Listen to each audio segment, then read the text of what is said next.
I'm breaking tradition yet again today by reviewing a fan game, the recently released Sonic the Hedgehog Classic, created and released by Hez over at Sonic Retro. Now, I have been in two minds about reviewing this game. First of all, I am aware that there will be a revised version of this game released to fix numerous bugs and issues.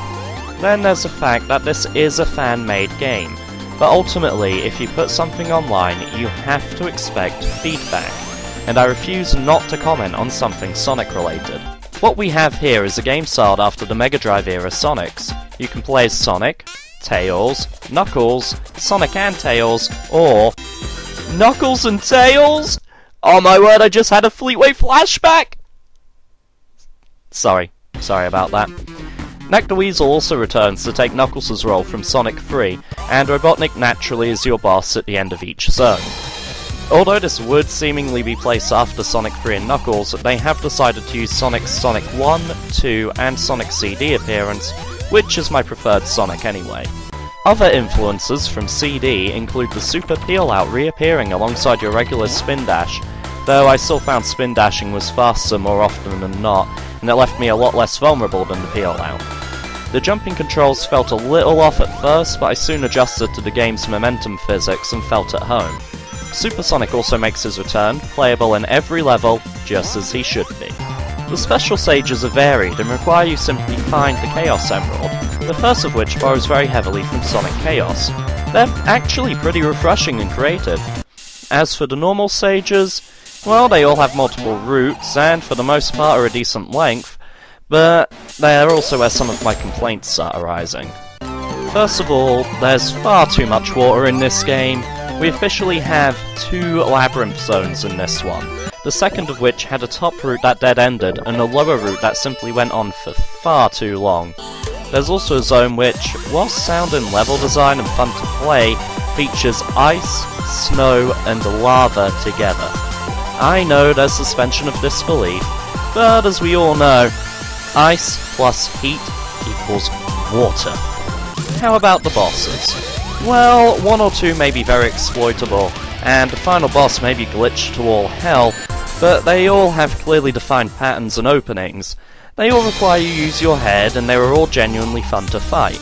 And the boss music being a remix of Robotnik's theme from Adventures of Sonic the Hedgehog, well, that was just the icing on the cake. In fact, the music throughout the entire game is awesome. A lot of remixes and throwbacks to Sonic's glory days, all of which fit their environments and really help to get you in the mood. Other handy touches include a bar which appears when you have invincibility or a speed boost to let you know how much longer the item is effective for. Sonic 3 and Knuckles' shields are also present and accounted for. Now, what needs fixing? There are already over 20 pages of discussion on this at the Sonic Retro forum, so I'll keep this brief. End of the first zone, after Knack destroys the bridge, Tails dies. Tails in general actually seems a little dimmer than I remember him. Maybe some improvements could be made to his AI, generally he works, although Tails can't inflict damage on Metal Sonic either. I also got him trapped in one of the boss battles. There are other random bugs I've not been able to replicate, but one that I have been able to replicate makes the final boss practically unbeatable, as I get sucked into the boss like there's a vortex in place whenever I attack. As I said at the start of this review though, a revision is all but confirmed, so there is time for these bugs to be ironed out. You've also got some replay value here. Okay, you've beaten the game, now beat it again as one of the other 2 characters. Now beat it with all the emeralds. Still hungry? Well, there's a challenge mode where you'll have to beat every level under some strict circumstances, such as collecting every ring, finding a giant badnik and destroying it, or time trialing it Doomsday style as Super Sonic. This one's going to keep completionists busy for a while. Overall, I'm impressed. Yet again, here we have a fan game that's superior to Sega's own efforts. We'll see what comes our way with Sonic Generations, but this definitely beats Sonic 4. Once these glitches that people are reporting by the truckload are addressed, this game will be a must-play for any Sonic fan, new or old. Well, provided Sega doesn't slap a Streets of Rage Remake style cease and desist on it, but that's another topic altogether.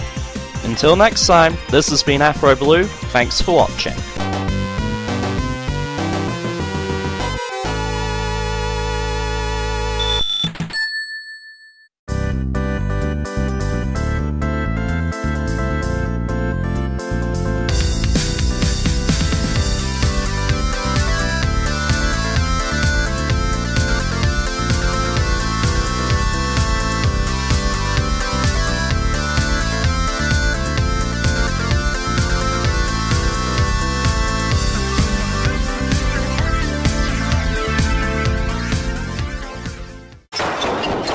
on that site?